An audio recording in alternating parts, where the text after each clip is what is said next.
அப்போஸ்தலனாகிய பவுல் சொன்னாரு, தன்னை குறித்து சொல்லும் போது சொன்னார், நான் அப்போஸ்தலர்கள் எல்லாரிலும் பிரதான பாவியாயிருக்கிறேன், ஆகிலும் நான் அறியாமையினாலே அப்படி செய்தபடியினாலே இரக்கம் பெற்றேன். நியாயப்பிரமாணத்தின்படி குற்றம் சாட்டப்படாதவன், எபிரேயரில் பிறந்த எபிரேயன், பரிசேயனுக்கு பிறந்த பரிசேயன், நியாயப்பிரமாணத்தின்படி நான் குற்றம் சாட்டப்படாதவன் என்று சொன்ன அந்த அப்போஸ்தலனாகிய பவுல் சொல்லுகிறார், நான் செய்ததெல்லாம் அறியாமையிலே செய்தேன். துணிகரம் என்றால் என்ன?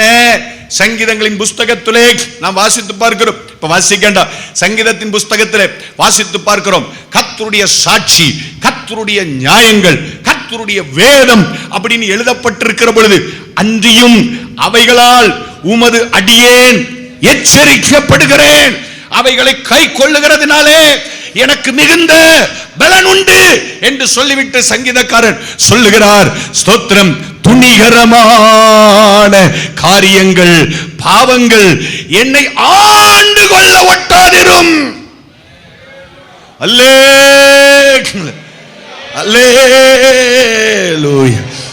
அப்பொழுது நான் உத்தமனாகி பெரும் பாதகத்துக்கு நீங்களாக இருப்பேன். அப்படின்னா என்ன? வேத வசனம் கண்டிக்கிறது, வேத வசனம் போதிக்கிறது, வேத வசனம் அறிவை தெளிவிக்கிறது. வேத வசனம் சொல்லுகிறது, நீ போகிற பாதை சரியல்ல. வேத வசனம் சொல்லுகிறது, நீ செய்கிற காரியம் சரியல்ல. வேத வசனம் சொல்லுகிறது, நீ தேவனுக்கு முன்பதாக நடக்கிற பாதை சரியல்ல.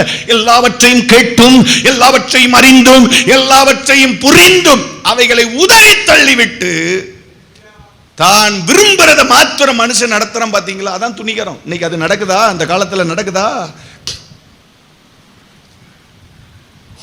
என்னை கேட்டுக்கொண்டிருக்கிற பிரியமான தெய்வ சபையே, நீங்க வீட்டுல போய் இந்த 2 தீமோத்தேயு 3வது அதிகாரத்தை 1வது வசனத்திலிருந்து 5வது வசனம் வரைக்கும் ஒரு 10 தடவை வாசிங்க, 15 தடவை வாசிங்க. இந்த எழுதப்பட்டிருக்கிற அத்தனை காரியங்களிலும் நான் எந்த இடத்துல இருக்கிறேன் என்பதை நீங்களே நிதானித்து அறிந்து கொள்ளுங்கள். நான் என்ன நிதானித்து அறியணும், நீங்க உங்களை நிதானித்து அறியணும். கடைசியில் அவர் சொல்றாரு, அந்த காலம் எப்படிப்பட்டது என்றால், தேவ பக்தியின் வேஷத்தை தரித்து,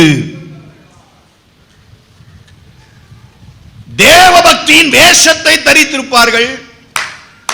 அதனுடைய பலனை அனுபவிக்கிறவர்களாயிராமல் மறுதலிக்கிறவர்களாய் இருப்பார்கள் அப்படின்னு எழுதப்பட்டிருக்கிறது. தேவபக்தி என்றால் என்ன சொல்லுங்க பார்க்கலாம்.